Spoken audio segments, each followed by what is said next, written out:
l'être et le faire. On va voir la notion d'être et de faire. À quel moment on est et à quel moment on doit faire. Et ce que cela implique surtout dans la vie de l'homme. Trop souvent, on est focalisé sur le faire, en pensant que c'est le faire qui nous fait. Or, c'est un mensonge. C'est de ça dont on va parler ce matin. Je suis Genesis, bienvenue dans mon monde, où je t'invite à te connaître profondément, à recoller les morceaux avec la part divine qui est en toi. Je suis ici et maintenant pour t'aider à reprendre le contrôle de l'être infini que tu es, afin que tu vives une vie libre, riche et épanouie. Alors, être et faire. On a dit que tu es un être spirituel qui vit une expérience humaine. Tu n'es pas un humain qui vit une expérience spirituelle. Donc déjà ça, il faudrait que ce soit clair dans ton esprit. Que tu es un être spirituel, tu es un être divin qui vit une expérience humaine. Donc une expérience limitée. Parce que l'expérience humaine, elle est limitée dans le temps, dans l'espace. Ton être, l'être que tu es, est illimité parce qu'il est à jamais et il est toujours. Donc ça, déjà, il faudrait que ce soit clair en toi. Deuxièmement, à quel moment intervient le faire? Le faire intervient uniquement pour le mental. Le mental t'a appris qu'il faut réfléchir, qu'il faut penser, qu'il faut faire telle chose pour avoir tel résultat, il faut décider telle chose pour avoir tel résultat. Voyez? Donc le faire, ça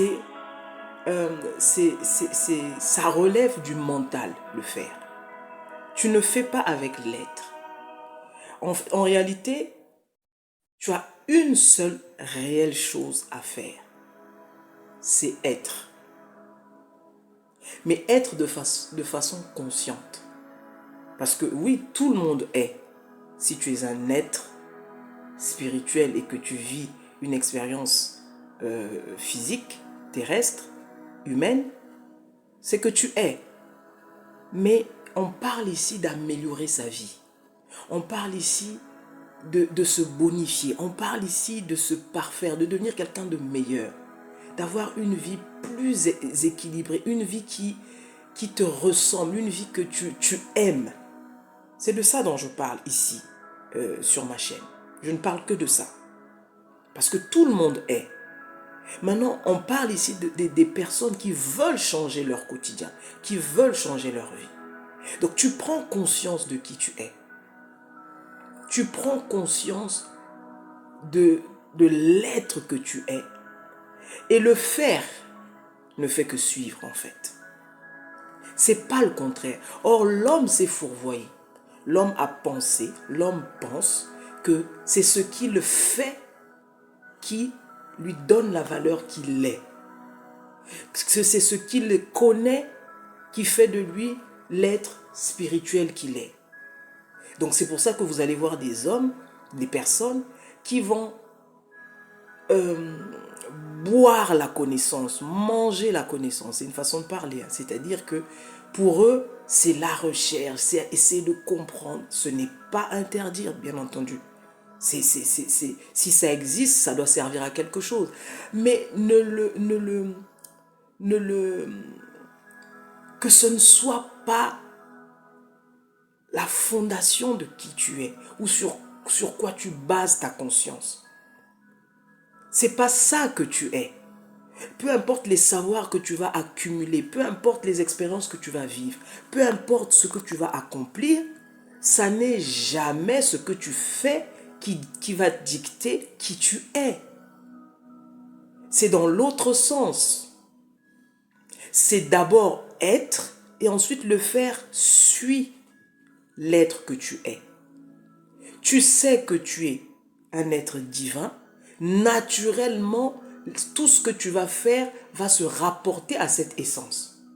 Naturellement, tout ce que tu vas décider va se rapporter à qui tu penses être profondément. Ce n'est pas dans l'autre sens. Et donc, ce qui a donné naissance à quoi? À l'orgueil, à la suffisance, à toutes ces choses. Plus on apprend, en tout cas dans le monde, plus tu en sais, plus tu es vu comme celui qui est. Plus tu as vécu, plus tu es considéré comme un sage, quelqu'un de distingué. Mais tout ça, c'est les hommes qui ont établi ça. C'est qui le baromètre? Qui peut dire qui est sage, qui ne l'est pas? C'est une perception de quelqu'un. C'est quelqu'un qui a décidé que celui-ci, on va l'appeler sage, celui-ci, on va l'appeler illuminé, celui-ci, on va l'appeler érudit, celui-ci, on va l'appeler chercheur.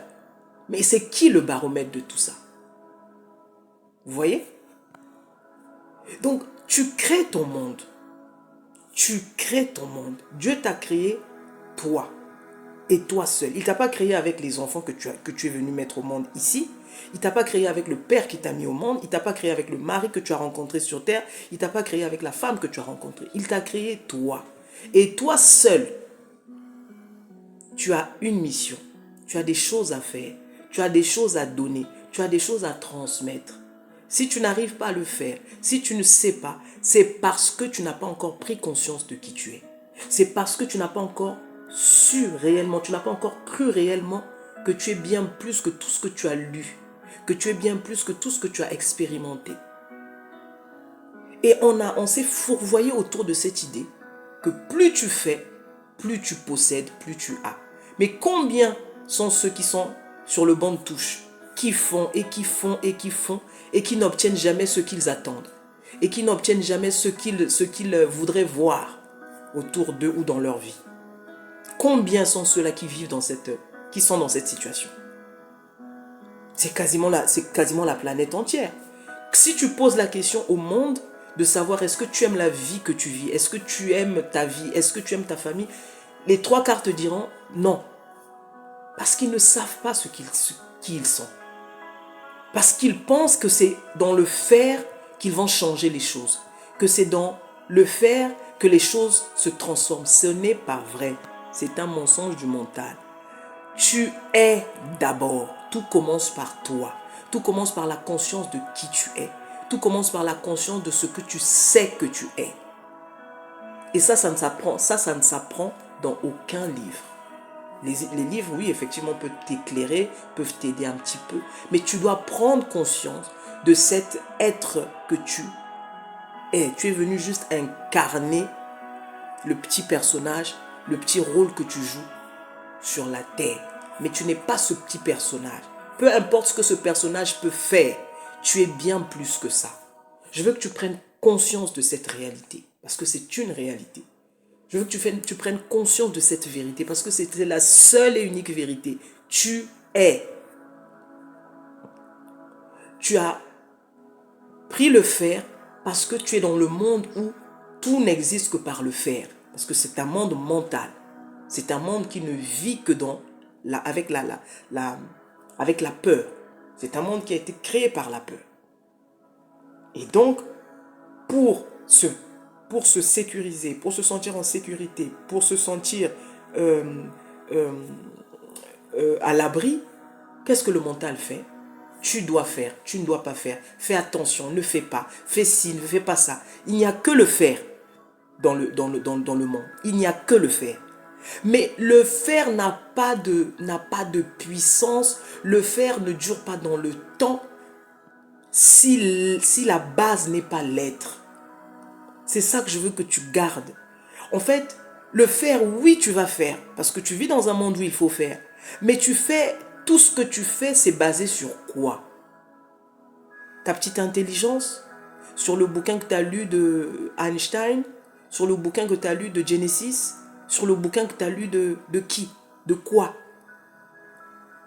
Ta propre expérience est un livre et c'est des tomes et des tomes et des tomes de livres.